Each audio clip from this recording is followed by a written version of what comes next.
Viva como se fosse seu último dia de vida. 2 Reis 21:6. Naquele tempo Ezequias ficou doente, e quase morreu. O profeta Isaías, filho de Amós, foi visitá-lo e lhe disse: Assim diz o Senhor: Ponha em ordem a sua casa, pois você vai morrer, não se recuperará.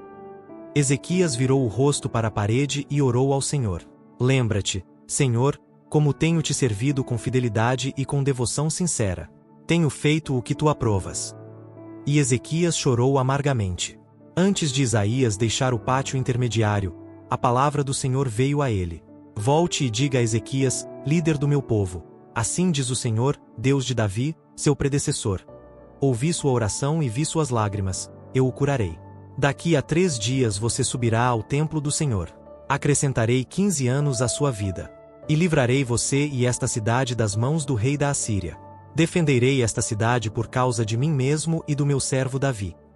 Uma das lições mais importantes que devemos aprender é viver cada dia como se fosse o último. Se soubéssemos que amanhã seria nosso último dia, como seria o nosso último culto? Nosso último dia de trabalho?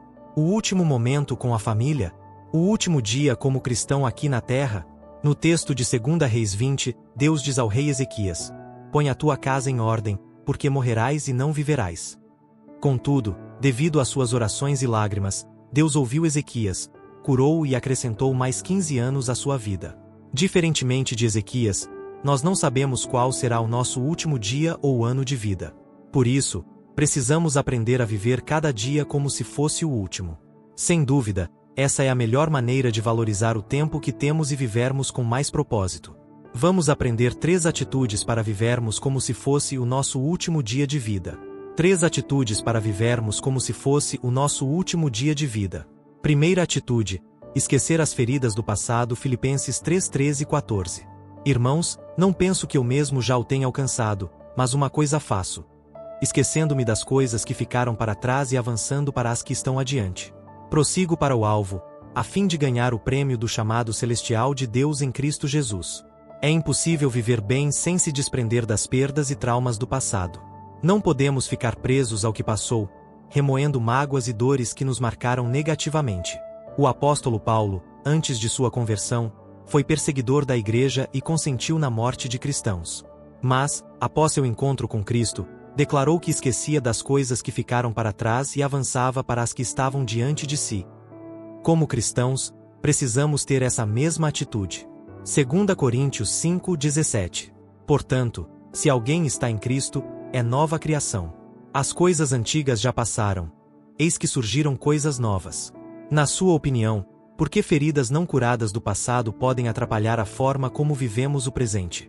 Segunda atitude: valorize cada momento com sua família. Eclesiastes 9:9. Desfrute a vida com a mulher a quem você ama. Todos os dias desta vida sem sentido que Deus dá a você debaixo do sol. Todos os seus dias sem sentido. Pois essa é a sua recompensa na vida pelo seu árduo trabalho debaixo do sol. 1 Timóteo 5:8. Se alguém não cuida de seus parentes, e especialmente dos de sua própria família, negou a fé e é pior que um descrente. O tempo passa depressa. Infelizmente, muitas pessoas passam a vida correndo de um lado para o outro e esquecem de aproveitar aquilo que Deus nos deu de mais precioso nesta terra: a família. Quantos têm trocado momentos com a família por trabalho, dinheiro, amizades e tantas outras distrações? Não sabemos quanto tempo ainda teremos com os que amamos. Por isso, não devemos permitir que as pressões e riquezas deste mundo nos façam negligenciar nossa casa. Na sua opinião, o que mais tem atrapalhado as famílias de desfrutarem tempo de qualidade juntas, nos tempos modernos? Terceira atitude: esteja sempre preparado para se encontrar com Deus. Amós 4:12.